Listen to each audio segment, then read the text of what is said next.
One day, Edward was talking to Trevor when Douglas steamed by. He was pulling a train of heavy coal cars. "Come on, Edward. Stop gossiping in the sun when there's work to be done."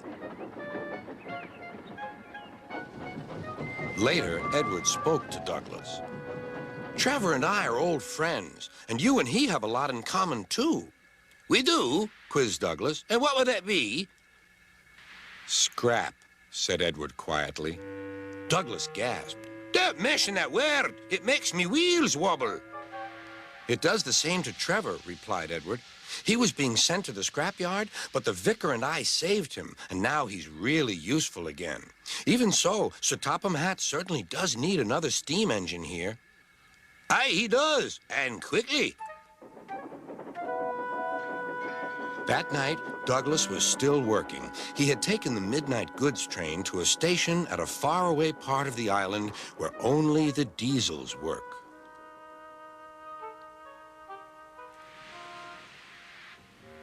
He was just shunting, ready for his return journey, when... "That sounds like a steam engine," he thought. The hiss came again. "Who's there?" asked Douglas. A whisper came. "Are you Sir Topham Hatt's engine?" "Aye, and proud of it." "Well, I'm Oliver, and I'm with my brake van towed. We've run out of coal and have no more steam." "But what are you doing?" "Escaping." "From what?" "Scrap." Douglas shivered. Then he remembered Edward's story about saving Trevor. "I'll be glad to help you. It'll have to look, though, as if you're ready for scrap and I'm taking you away." Their drivers and firemen agreed to help, too. Everyone worked fast. "No time to turn round. I'll run tender first. Come on."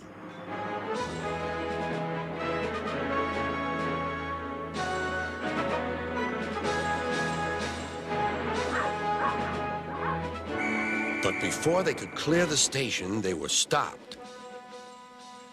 "Aha!" called a foreman. "A Great Western engine and a brake van, too. You can't take these." "Aye, but they're all for us," said Douglas's driver. "See for yourself." The foreman looked all over Oliver. "Seems in order. Right away, guard."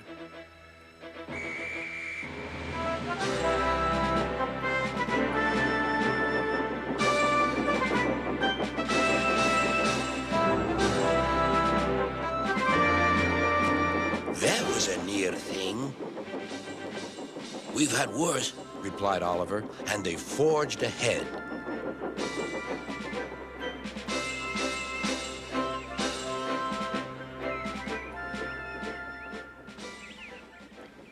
It was daylight when their journey ended.